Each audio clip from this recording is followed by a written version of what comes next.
Welcome to another edition of On Scene with TFD. I'm Mike Bellamy, your host for today's show. Did you know that fire continues to be the most costly public safety threat in the United States today, or that property losses from fire far exceed those caused by all types of crime? Sadly, a large number of those fires are intentionally set or considered to be arson. Well, today's show will help you understand what happens after a fire and feature several individuals who are trained in determining cause and origin of fires in our community. Let's meet those guests now. Detective Chris Scavoto and Detective Eric Bryant, thank you both for being on today's show. My pleasure. Thank you for having us. So you're both with the State Fire Marshal's Office. We're used to seeing the TFD badge up here and having our guests, but today's we're going to talk about the synergy between our agencies. So Detective Chris, start out with kind of an introduction to the State Fire Marshal's Office. Yes, well, as you said, I'm a law enforcement detective with the State Fire Marshal's Office. We fall under the Department of Financial Services, which is led by Chief Financial Officer and State Fire Marshal Jeff Atwater. Within the State Fire Marshal's Office, we have 4 different bureaus, those being Standards and Training, which encompasses the Fire College. We also have the State Laboratory, which is the Forensic Fire and Explosive Analysis. We also have Fire Prevention, and the Law Enforcement Branch, which is what we're located under, which is the Bureau of Fire and Arson. Okay, and Chris, or even Eric, jump in here. What are you broken into regions, specifically with the investigative wing that you work under? How is that set up throughout the state? Absolutely. We have 6 regions throughout the state of Florida. We're located in the north region in Leon County, which we cover 13 counties throughout this particular area. And under that particular area, we have 5 detectives that cover those 13 counties. We have offices located, our field office located in Jackson County, as well as Tallahassee, Suwannee County, and I think that's about all just locally. But we do have 6 throughout the state of Florida with, I think, a total of probably about 75 sworn, I guess, detectives. We have 75 detectives and 102 sworn personnel, which encompasses our administrative staff, lieutenants, captains, majors, and chiefs. So when you say sworn, what does that mean?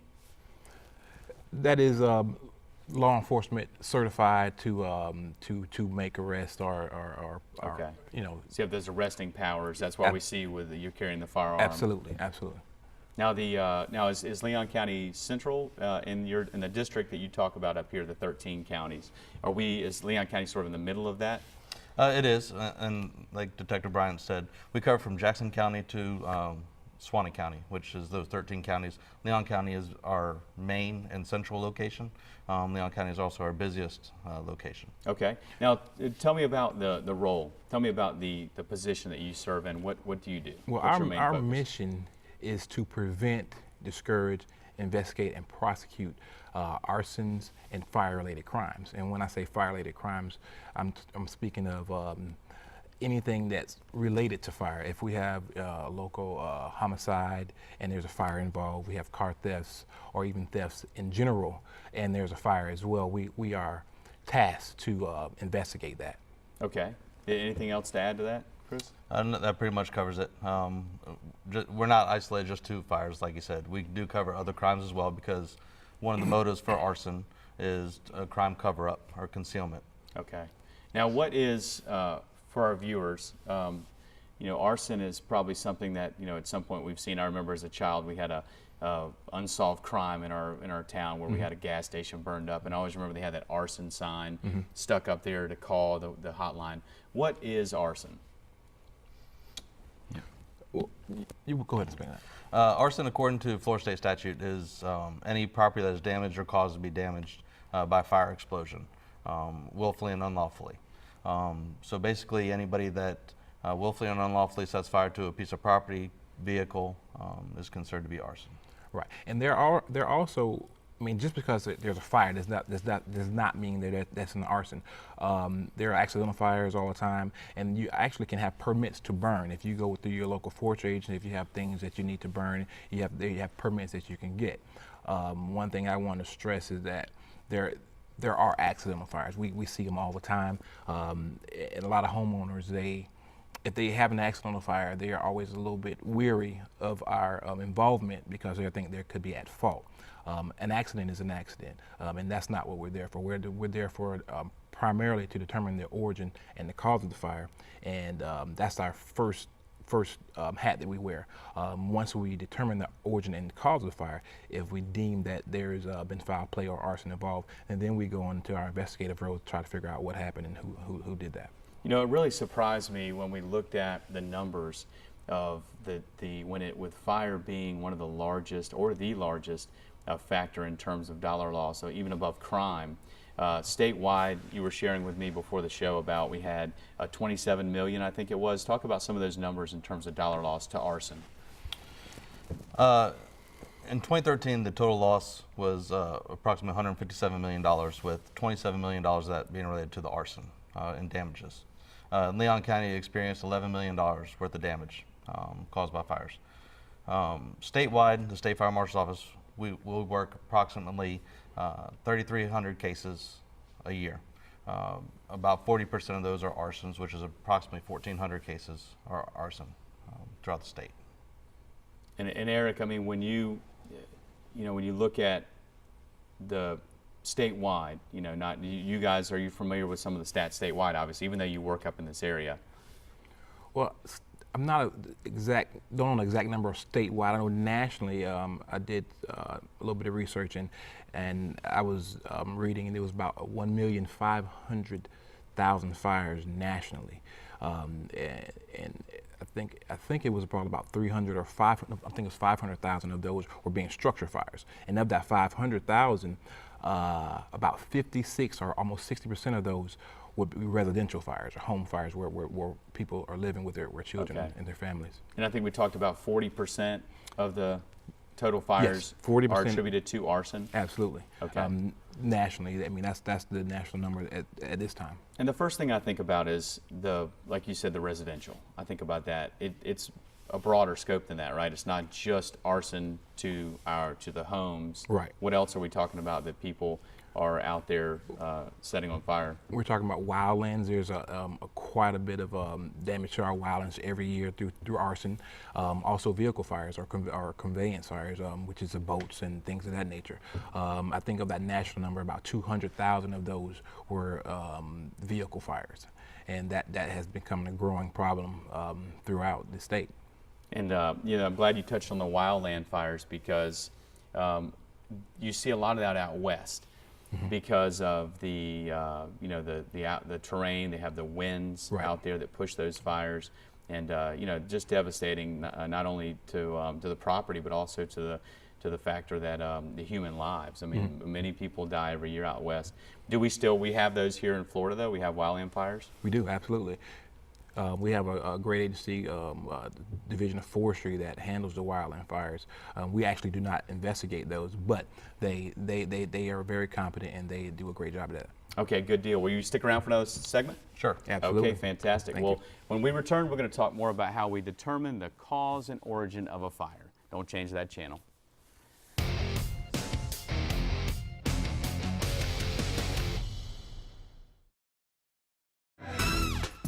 Hey, let me help you with that there, Sparky. Sparky the dog wants to remind you that when you change your clocks, change the battery in your smoke alarms. Speaking of which, when was the last time you tested the battery in your smoke alarm?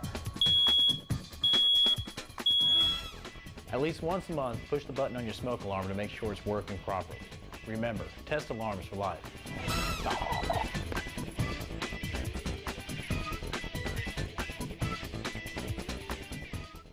Hello, I'm Mike Terhune with the Tallahassee Fire Department.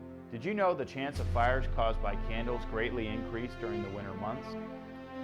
Please take care when using candles in the home. Keep lit candles out of reach of children and pets.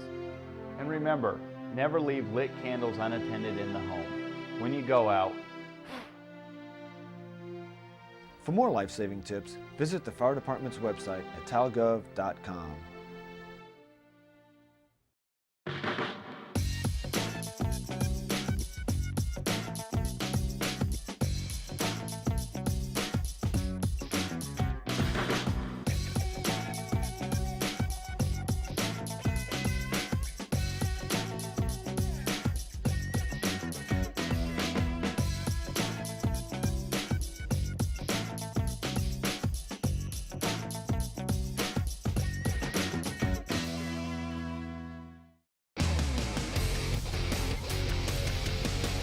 Welcome back to On Scene with TFD. I'm Mike Bellamy, your host, and we're going to get right back into our discussion about arson and cause and origin. So let's jump right back in with our guests, Detective Chris Scavoto and Detective Eric Bryant. Thanks for coming back for another segment. So we just covered some of the details about the State Fire Marshal's Office and the work that you're doing, the roles that you serve in. We talked a little bit about what arson is and how it affects different types of structures and vehicles in the wildlands. So I think the question out there is, and it always amazed me in the fire service, was how in the world can we figure out after a fire, which devastates most everything inside this inside the structure, how can we figure out what caused it and where it started? So let's just jump in. Honestly, Mike, prior to coming to the State Fire Marshal's Office, I thought that would be the most difficult part of the job. But actually determining the cause I would say, it is a difficult job, but fire does certain things all the time, and I think it's become one of the easiest aspects, in my opinion, of the actual fire scene. And I'm saying that to say every scene is different, but fire leaves patterns and things that we are trained to recognize and determine. And in that sense, pretty much what we normally do is we use a scientific method in determining arsons, and basically a scientific method, it breaks down into determining identifying that there's a need, determining the problem, examining the evidence. Once the evidence is examined, we build a hypothesis, and then we test that hypothesis through what we see on scene. You want to elaborate a little bit on that? And I think real quick before you get going there, I think it was interesting what you said and pick up on this, but he said fire reacts the same every time. So, I mean, it's almost like you're implying that fire has a behavior. Is that sort of what you're looking at? Fire does have a behavior, but it doesn't react the same way every time.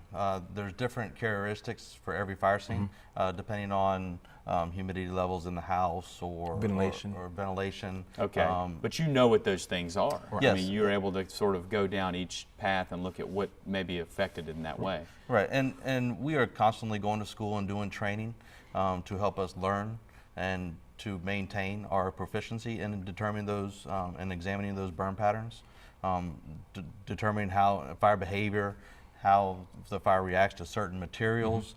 With new materials coming about every year, fire reacts differently to those materials, whether it's seat cushions or plastics or things of that nature. Okay, so what you're looking at is burn patterns, I guess. Yes. You're gonna light the scene up. You're gonna go in there and try to look and see where the fire went. How important is it to look at where the fire started? Is that an important piece of your puzzle? Well, when we're determining our burn patterns, we'll come down to we can get it down to a baseball size area origin. And in the small area, then we can find whether it's an electrical malfunction, maybe a carelessly discarded cigarette, or possibly somebody set something on fire in that location. It's pretty much a process of elimination. Pretty much we take the structure as a whole. We don't normally go into the most burned area. We start at the area the least damage and work our way backwards. We'll start with an area that has very little fire damage, and then we start ruling out areas of origin.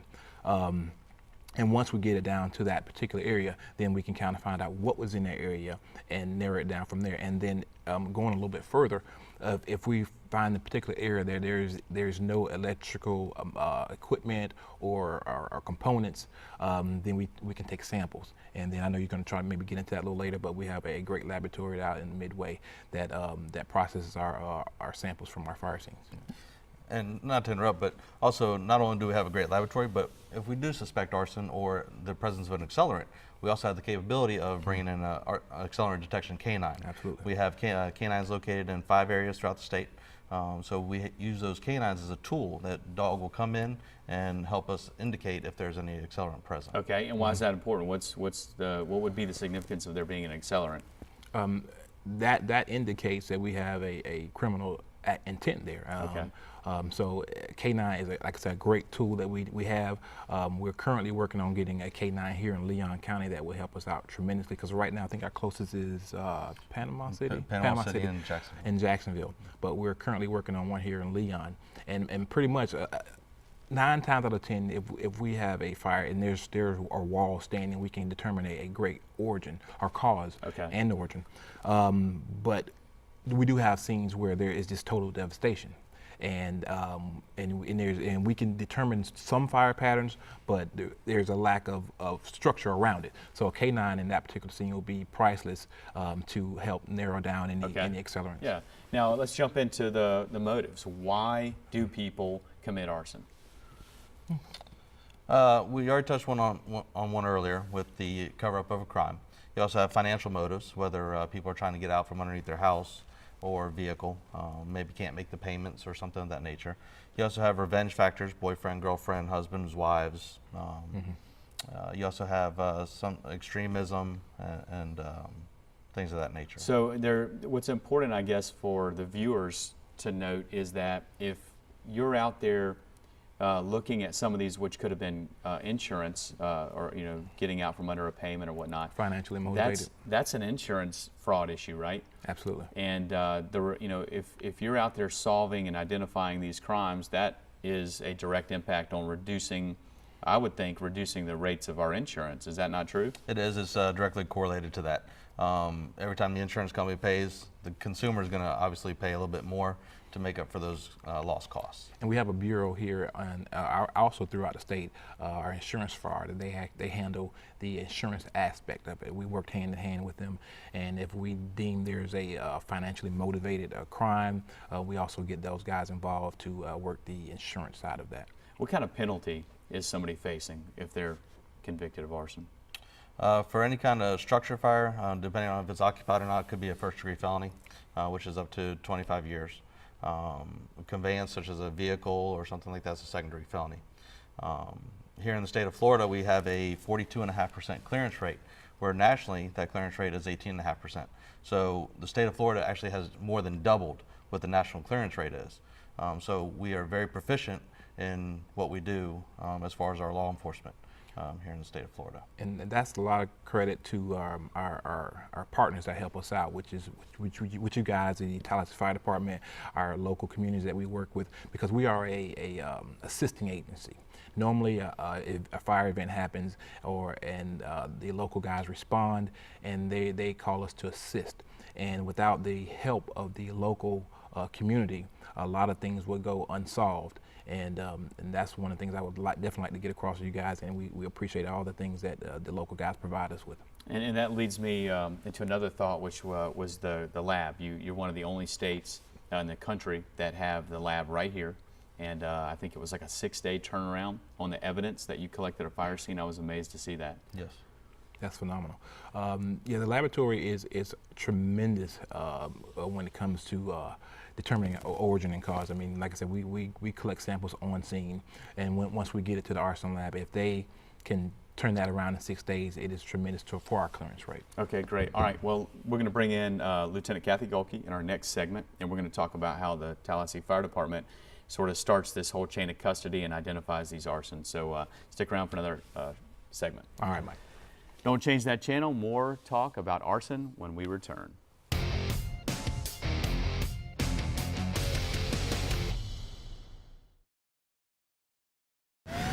I am here to save lives. What happened? He came from out of nowhere. When people need help, I respond. During a crisis, I remain calm. She's got a head injury. I am a 911 dispatcher, and you can be one too. 911, what's the address of your emergency? The Consolidated Dispatch Agency has openings for public safety communications operators. Dispatchers earn nearly $30,000 a year with benefits, receive on-the-job training, and have a flexible schedule. If you want to save lives, visit talgov.com and apply today. Hello, I'm firefighter Kathy Golke. Having smoke alarms in your home reduces the chances of you dying in a fire nearly in half. Install smoke alarms in your home and test the batteries each spring and fall. For more life-saving tips, visit the fire department's website at talgov.com. Hello, I'm Captain Leroy James. More fires start in the kitchen than any other place in the home, and cooking fires are our #1 cause of home fire and home fire injuries. Keep a fire extinguisher handy. Don't be afraid to use it. For more life-saving tips, visit the fire department's website at talgov.com. The Tally Parks app, a free app from the city of Tallahassee, is available for download. With the app, you can search by trail marker, scan QR codes on trails to find locations, and find features like basketball courts or playgrounds. The Tally Parks app is free in the Google Play Store and in the Apple App Store. The Tally Parks app is a great app for discovering the best parks in America. Unlike other map services, it helps you find all the parks and trails, plus the hidden gems that make Tallahassee unique.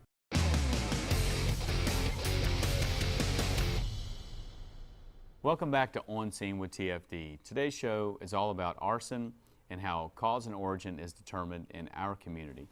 So let's meet a new guest for today's show, and that is Lieutenant Kathy Golke. Thanks for joining us. Thanks for having me today. Okay, and Detective Eric Bryant, thanks for coming back. Absolutely.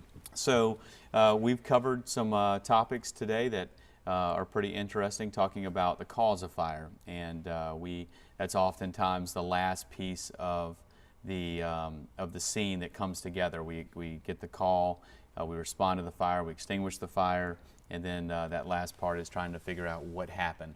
So I think that our viewers really want to know how the Tallahassee Fire Department, we're the first responder to the incident, when does it begin for us? When do we as the fire department start looking at, is this arson? Well, we start by, the call comes in to dispatch, and that we start doing our investigation right from there. Whatever for information dispatch collects, they refer to us. Sometimes the caller could be actually the person that started the fire, so there could be clues on that tape as far as getting started with the investigation. The fire crews, they go in, they put the fire out, they try not to cause any damage, so the investigation will be easier. If they can't figure out the cause of the fire, that's when they call in the fire investigator. So they have the scene until we get there, and they pass a chain to us, to myself or any of the other investigators. We start looking for clues, outside the structure or whatever it might be that we're, investigating, and we try to, determine the cause. And if we can't, if we have a little trouble or we think it may be arson, we call the state fire marshal out to assist us. They're great in helping us, figure out what caused it or if it is actually arson. So you were talking about that call coming in. So what call? Give an example of like something that would raise a red flag for us on that initial dispatch. Well, the caller could be pretty nervous. They might say something that they unknowingly say it that would give us a little clue right there. And we want to know that's when we get on scene. There could be a hostile scene when we get there too. We want to make sure that we're protected. So. So I mean, so it's interesting because all 15 stations that we're about 16 station opening up on the east side of town. So that's a lot of coverage, just the entire county. And to think about every fire, I think we respond to around 400 fires a year. That every one of those, how are the firefighters trained? How does each firefighter at least have a basic knowledge to know what to look for? Okay, there's officers on every unit that have been trained. They've all taken the cause and origin class, so they have a good idea of what to start looking for. A lot of the times it's just a simple fire, food on the stove, simple things that they get it right away. We know what caused the fire. But then if there's any question or doubt, that's when they want to make sure. We don't want to determine it wrong. It could be an insurance fraud, or somebody could have lit it up and they're trying to collect money or something like that. So they'll call us in, back up, and then that's when we also call the station. All right, Eric, you got to jump in here. What does that mean for you guys? How important is that? You have 67 counties that you're in, effectively in the same capacity as you are here in Leon County. How important is that for you? It is essential to what we do. I mean, every fire scene that we respond to, we respond to it as a crime scene initially. We have to look at it as a crime scene until we deem there's something different. The response of the local fire departments is great for us because you guys are the first ones on scene. We get our information normally from you guys first, what you saw, what happened, what the fire progress at the time you guys arrived, the people standing around, and again, our fire investigation starts as well as our phone. As soon as our phone rings, if our phone rings, and we immediately begin to determine what we're going to do once we arrive on scene. But with the assistance of you guys, how it helps us is pretty much is that you guys have a good understanding of what you have prior to us getting there. So we have interviews that need to be conducted. You guys have already spotted the folks that we need to speak with. You've got the general description of what was going on. A lot of times things change the longer the periods go between the fires. So the initial information received is essential to what we're going to do. And also to piggyback on that is when she stated about the preserving the scene, which is essential to our actual investigation, because I know due to overhaul or the act in putting out the fire, sometimes that destroys evidence. But having a general knowledge of investigations helps us out about determining the cause of the fire. And Lieutenant, we've got 5 inspectors that are also investigators, is that right? Yes, 5 of us. So we take turns, going on call. We're all trained. We all have our arson investigator, classes. So we're getting pretty good at it. We have some new ones coming on that we're having them trained. We're going into a lot more training as far as arson classes. So they're always available on call Yes. to get that call from those company officers on scene, and then they're calling. So all those investigators, and they work hand in hand with your agency? Absolutely. I know recently, and I'm not sure when it occurred, but they're talking about a particular incident that happened at Walmart where the assistance of you guys helped to bring to justice the person responsible in the burning of the, I guess it was an aisle in a Walmart. They had an individual who lit up some type of material in the aisle and then caused a event there at the Walmart locally. And you guys, along with our investigator, our detectives, Chris Cavoto, they worked together and they got a conviction in that particular case. And that, that was just kind of something didn't look right. I mean, Right. obviously it wasn't an accidental fire. It didn't look like it was caused by any type of electrical malfunction or anything like that. And then you dig a little bit deeper. Right. It was a pretty obvious fire. Walmart's open 24 hours, so there was a lot of employees and a few people in the store. It was about 2 a.m. And we did a little digging. We found some clues in the scene there. It led us to a product in the store that actually started the fire, but a person. We looked at surveillance tapes and found the person. Let's talk about what the community can do to help report arson. What mechanisms are in place? Absolutely. We have a great organization. It's known as FACAP. It's the Florida Advisory Committee on Arson Prevention. And they work with us and they provide us rewards for any information that leads to the arrest and conviction of a subject in an arson. There are upwards of 5,000 awards as a maximum, anywhere between $100 and $5,000 to help us out. Also, there's a 800 number. It's 1-877-NO-ARSON. And we absolutely need the help of the communities to bring to justice some of these folks that are committing these crimes. Okay, and every May we do an arson awareness event with your agency and spotlight a different theme. I think we're going to be doing canines. We've recently done some arson awareness with children and things like that. Absolutely, it's a great event, and we have a lot of our departments involved. They have props for the kids, things so they can play houses for the kids, and things just to learn in general about what we do and how we can prevent this from keep occurring. Okay, great. Well, we're going to wrap up today's show. We breezed right through this. There's so much good information, and I think it's a really a value to have such a great working relationship with the Tallahassee Fire Department and the State Fire Marshal to continue to bring justice to these to this crime. So, thanks for your time today, and we'll come back around and see what kind of progress we've made in the coming years. Thanks for having us. That's all the time we have for today's show. Thanks for tuning in. We'll see you next time on Scene with TFD. Stay safe.